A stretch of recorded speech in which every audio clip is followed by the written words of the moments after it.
Now, this is a question based on ratios and percentages, which is not very difficult, not very easy also.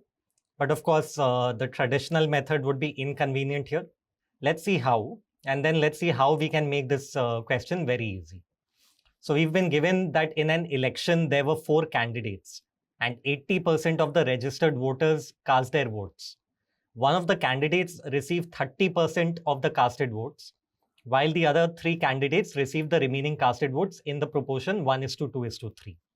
If the winner of the election received 2512 votes more than the candidate with the second highest votes, then the number of registered voters was how much? So most people would start this with taking the total number of voters to be 100 or 100x, and then total registered voters. And out of these, 80% cast their votes. So 80% of this 100x, that would of course come out to be 80x.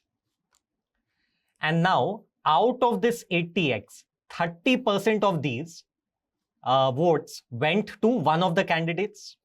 So if we calculate 30% of this, 30% of 80x, that would be 3 into 8, 24x. But now we have to look at the other 3 candidates. And the other 3 candidates, we have to look at first of all the remaining votes. So 80x minus 24x, that would give us the remaining, which would be 56x. And now this 56x we have to divide in the ratio 1:2:3. So this is where many people would face a problem, because 1, 2, 3, that is total 6 parts. Okay, 1 plus 2 plus 3, that is 6 parts. So 56x, first we'd have to divide by 6. And then this into 1 would give us the value for one of the voters. Then into 2 would give us the value for another voter. And into 3 would give us the value for another voter. Okay, but the problem is that here, because we will not get a clean integer value, people would waste a lot of time doing this calculation, and so on. So what can we do to avoid this fraction of 56x by 6? We can think that here 56 is divisible by 2. 6 is of course 2 into 3. And out of 2 into 3, 56 is divisible by 2. But it is not divisible by 3. That is the problem. Okay, so what we can do is, we can just multiply everything we have with 3. That will not change the relationship. For example, 100x, if I make it 3 times, then 80% of 300x will be 3 into 80x. So if I just make this 3 times also, 80x, if I make it 240x, this relationship will still be valid. 80% of 300x will be 240x. So I'm just multiplying everything with 3. Okay, then 24x into 3, that will just be 72x. And then 240x minus 72x will be 168x. And this 168x, it is nothing but the 56x that we had got into 3. So we could have come to this also directly. And now, of course, the benefit is that 168x you can divide by the total 6. And what will you get? You will get 28x. So 28x is one part. Okay, so we'll get 28x as one part. 2 parts will therefore be 2 into 28x, which will be 56x. And 3 parts will be 3 into 28x, which is 84x. So we are getting clean integer values, easy calculation. And now we can see winner. The winner of the election, that is of course the person with 84x, highest number of votes. You have to compare with second highest, which is of course this 72x. And the difference between these is 2512. Winner received 2512 more votes. So the difference 84x minus 72x is equal to 2512. And then we can calculate that x is equal to 2512 divided by 12. And therefore 300x, which is what we need to find. We need to find the number of registered voters, the total 300x. So that will be this x into 300. And now you can do the calculation. So it's easy to multiply with 100. So here we can just cancel off with 3 so that we are left with 100. And here also 3 cancels off. And then 2512 divided by 4. That's not difficult. So we'll get 6. Then we'll get 2. And then we'll get 8.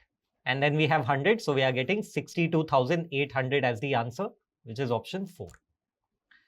Okay, but still, this method, while we are not having to deal with fractions, it still seems to be a little bit time consuming, a little bit calculative. How can we make this even easier? So one thing we could have observed is that we just need these two values. Okay, so why will we even calculate these other two values of 28x and 56x? These are not even required to get the final answer. And once we understand that, then we can think that we did not really need 300x. We could have just started with 100. So let us look at that. If we come back to the total of 100x, which we had seen before. Okay, here out of 100x, 80%, so 80x are casting their votes, and out of that 30% of 80x will be 24x. And now we could have thought that, okay, out of the remaining 80x minus 56x, sorry, minus 24x, which will give us 56x, out of this remaining, we just have to look at the highest out of these. And what will be the highest? The highest one will be 3 parts out of the total 6 parts.